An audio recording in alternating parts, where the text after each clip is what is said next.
जय हिंद, नमस्कार। मैं मोहन पाठक और आज हम बात करेंगे देश की एथलीट विनेश फोगाट के जीवन परिचय के बारे में। और आजकल क्यों है चर्चा में, इसके बारे में भी हम जानेंगे। क्यों वो जंतर मंतर पर बैठी हैं, क्या है पूरा मामला, उस पर भी एक नज़र डालेंगे। लेकिन सबसे पहले उनके जीवन परिचय की बात हम कर लेते हैं। तो हम बात कर रहे हैं हरियाणा के भिवानी जिले के बलाली गाँव में जन्मी विनेश फोगाट के। इनकी माता का नाम प्रेमलता और उनके पिता का नाम राजपाल था, जो पेशे से एक किसान थे। जब वह 10 साल की थी तब जमीन विवाद को लेकर इनके पिता की किसी ने हत्या कर दी थी। ऐसे में इनका लालन पालन इनकी माँ और उनके चाचा ने किया। इस तरह इनका बचपन अपनी चचेरी बहनों के साथ बीता। विनेश फोगाट का एक भाई है जिसका नाम हरविंदर फोगाट है और एक बहन भी है जिनका नाम प्रियंका फोगाट है। प्रियंका फोगाट भी विनेश फोगाट की तरह ही एक रेसलर है जिन्होंने 2016 एशियाई चैंपियनशिप में रजत पदक जीता था। ठीक है। अगर हम विनेश फोगाट की पढ़ाई लिखाई की बात करेंगे तो इनकी अपनी शुरुआती शिक्षा KCM सीनियर सेकेंडरी स्कूल झोझू कला हरियाणा से पूरी के बाद में महर्षि दयानंद यूनिवर्सिटी से यानी कि MDU रोहतक हरियाणा से स्नातक की शिक्षा हासिल की थी।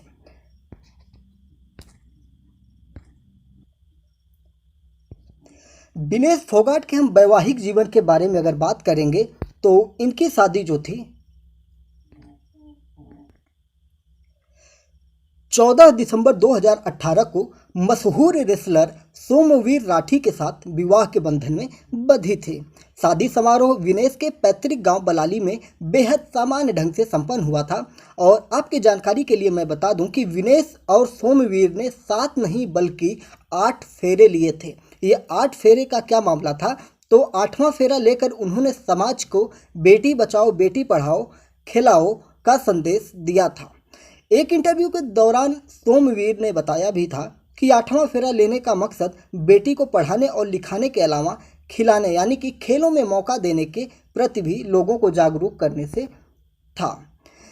फिर उसके बाद अगर हम बात करेंगे दिनेश फोगाट किस प्रकार से कुश्ती में आती हैं, तो जब विनेश ठीक से जीवन की कड़ियों को समझने भी नहीं लगी थी तभी पता चला कि माँ को कैंसर है। दुखों का पहाड़ तो उस वक्त टूटा जब कैंसर का पता लगने के 3 दिन बाद ही पिता का साया सिर से उठ गया। लेकिन किसी ने नहीं सोचा भी नहीं होगा कि वो आज इतनी बड़ी स्टार बन जाएंगे।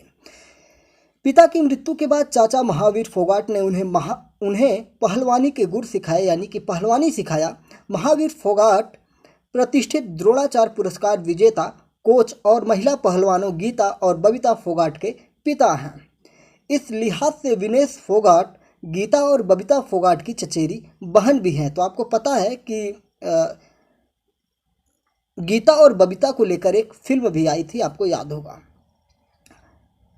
उनके पिता महावीर और विनेश के पिता राजपाल भाई हैं। विनेश के चाचा और पिता ने अपने घर की बेटियों को कुश्ती में आगे बढ़ाने के लिए समाज से लंबी लड़ाई लड़ी।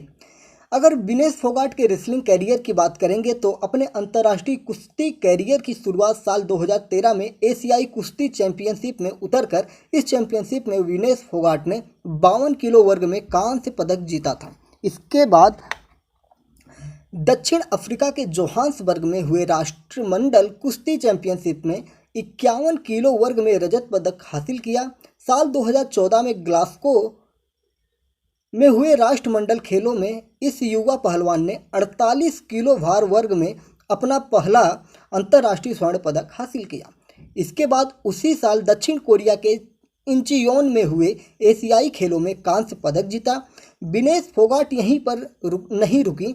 इसके बाद साल 2015 में हुए एशियाई चैंपियनशिप में पिछले संस्करण के मुकाबले बेहतरीन प्रदर्शन करते हुए रजत पदक हासिल किया। राष्ट्रमंडल खेलों में अपनी सफलता के साथ इस महिला पहलवान ने उम्मीदों को इतना बढ़ा दिया कि रियो ओलंपिक में पदक जीतने की उम्मीदवारों में उनका नाम गिना जाने लगा। लेकिन क्वार्टर फाइनल मुकाबले में वो चोटिल हो गई और उन्हें स्ट्रेचर पर बाहर ले जाना पड़ा। रियो ओलंपिक में चोट लगने के बाद करीब 1.5 साल बिस्तर पर रहीं। इस चोट से उनके करियर पर सवालिया निशान भी लगा दिए गए थे और उनकी मानसिक सेहत पर गहरा असर पड़ा। सबको लगा कि अब उनका रेसलिंग कैरियर खत्म हो गया, लेकिन एक ब्रेक के बाद वह और मजबूत होकर लौटी और शानदार वापसी करते हुए एक कांस्य पदक और एक रजत पदक अपने नाम किए। साल 2018 में हुए गोल्ड कोस्ट कॉमनवेल्थ गेम्स में विनेश फोगाट ने 50 किलो भार वर्ग में स्वर्ण पदक जीतकर एक नई मिसाल कायम की। इसके बाद अपने जुझारू प्रदर्शन को जारी रखते हुए जकार्ता एशियाई खेलों में फिर स्वर्ण पदक हासिल किया और एशियाई खेलों में स्वर्ण पदक जीतने वाली पहली भारतीय महिला पहलवान बनी। 2019 में विनेश फोगाट ने एशियाई कुश्ती चैंपियनशिप के 53 किलो भार वर्ग में कांस्य पदक से साथ अपने मजबूत फॉर्म को जारी रखा। इसके बाद साल 2022 में हुए कॉमनवेल्थ गेम में एक बार फिर से स्वर्ण पदक जीतकर अपने देश भारत का नाम रोशन किया। इस तरह अपनी शानदार कामयाबी से वह महिलाओं के लिए प्रेरणा स्रोत बन गई है। साथ ही यह सीख दी है कि लगातार कड़ी मेहनत, संघर्ष, जुनून और समर्पण की बदौलत ही किसी क्षेत्र में कामयाबी हासिल की जा सकती है। खासकर स्पोर्ट जैसे सेक्टर में जहां आपके पास छोटी सी गलती करने की भी गुंजाइश नहीं होती है और गलती हुई तो आपको लोगों से आलोचना का सामना करना पड़ जाता है। विनेश फोगाट की अगर उपलब्धियों की हम बात करेंगे तो 2014 में एशियाई खेल इंचियोन में 48 किलोग्राम भार वर्ग में कांस्य पदक जीता था।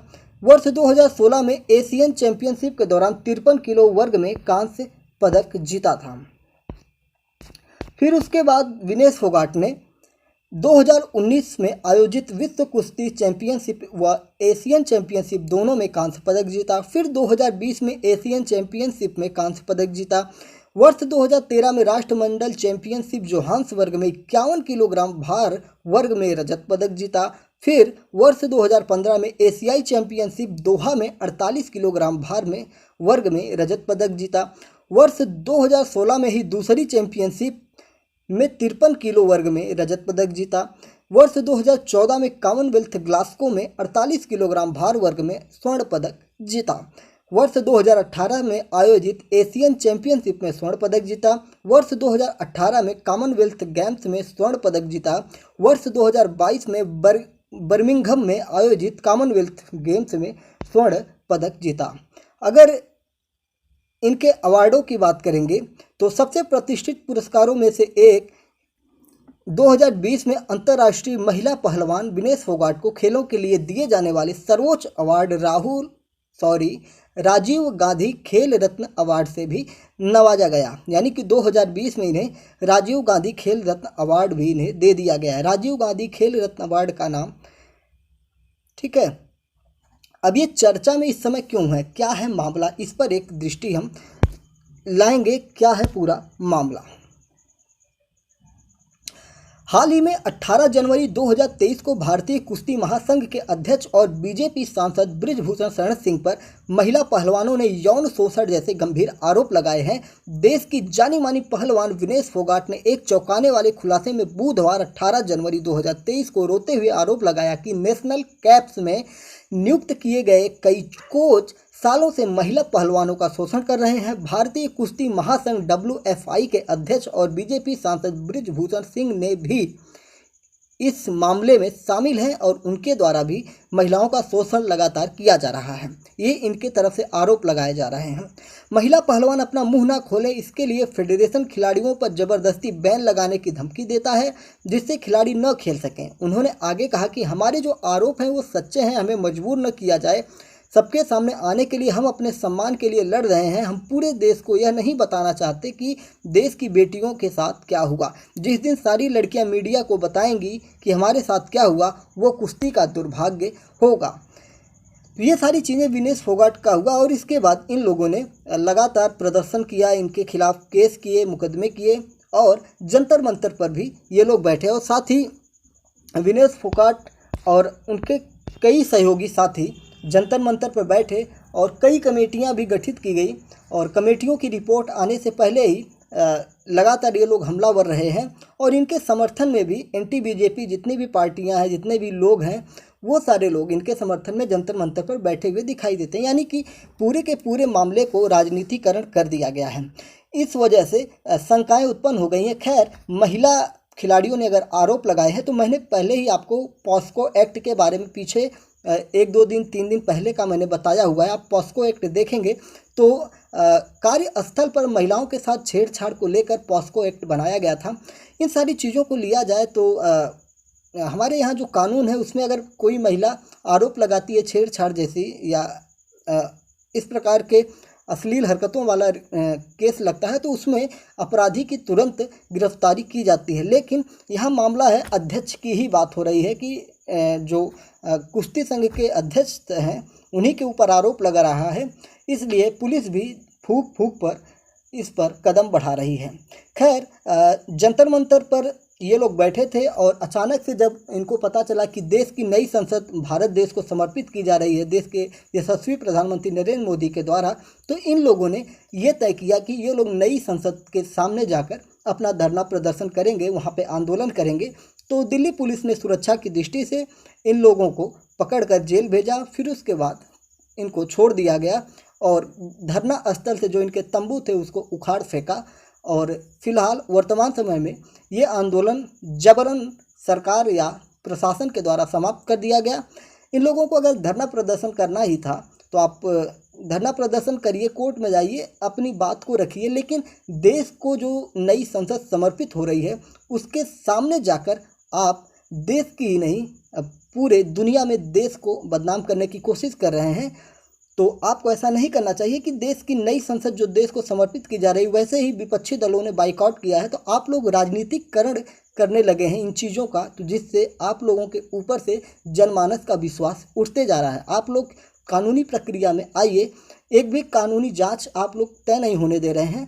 खैर, हमारी संवेदना आपके साथ है। अगर आपके साथ गलत हुआ है तो जो भी अपराधी है उनको सुप्रीम कोर्ट, माननीय हाई कोर्ट के द्वारा स्वतः संज्ञान लेकर इन पर विचार विमर्श करना चाहिए और गिरफ्तारी और जो भी चीज़ें हैं, प्रक्रिया हैं, उनके तहत उन्हें सज़ा होनी चाहिए। तो ये हमारे देश की महिला एथलीट विनेश फोगाट के बारे में हमने डिटेल में जाना।